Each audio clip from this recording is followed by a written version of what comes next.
So we started, our original SOI was submitted probably in 2015. We did not get accepted until 2019 in December, and we know what happened after that. So COVID slowed things down a bit.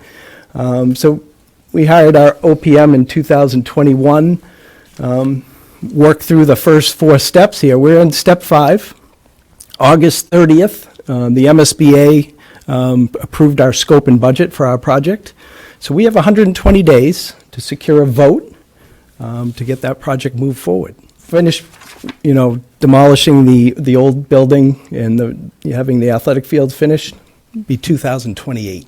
We explored these 4 options. The preconceived notion going into this project was this would be an ad reno or a renovation project.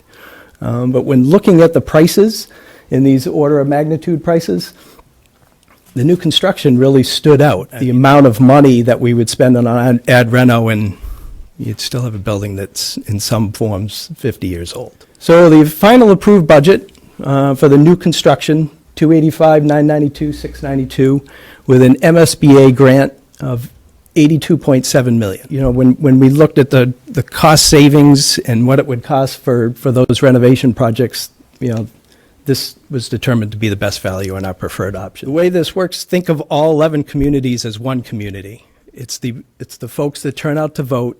Simple majority, 50% plus 1 carries the vote either way. So from that point, assuming this project goes forward, we will issue a 30-year bond. We will bond this project.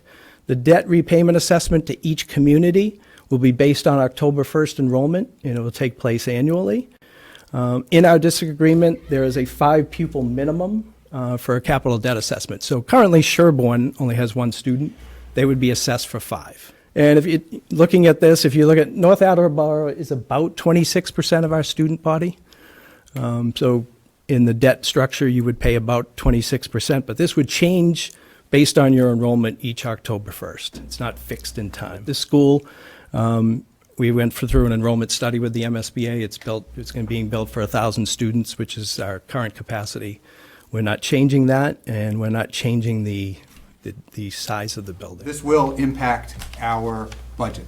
If this passes, right, our portion is about $3 million per year, right? Our current tuition assessment to Tri-County is $3.6 million. So that would be somewhere in the area of $6.6 million based on our current enrollment. The town has really 2 ways to pay for this as we go through and look at this.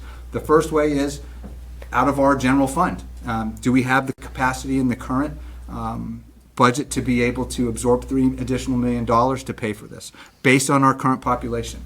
The other would be to put a debt exclusion before the voters, and that debt exclusion, if approved, would change every year based on the population, and that would be added above and beyond whatever the council voted with regards to Proposition 2.5 in the vote. I think it's just a very expensive time for everybody to be taking on construction projects, even without. My other issue with the MSBA that I've raised with both our elected official, Senator Feeney and Rep. Scanlon, is that the reimbursement rate is based on $392 a square foot for a building.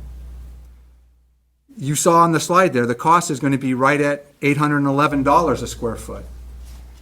The towns are responsible for remember, they're reimbursing at 56% of that eligible cost, and then the town. So we're looking at probably close to $600 a square foot that all the towns would be responsible for. There are 2 bills, Senator Feeney and Representative Roy sponsored, House 538, Senate 274, which they're trying to get at some of the millionaires tax, $3 billion to set up a trust fund to help pay for some of these schools. Keep in mind, this school, when it was built with federal and state money. There was no cost to the communities at that time. But recognizing it costs more to build a vocational school.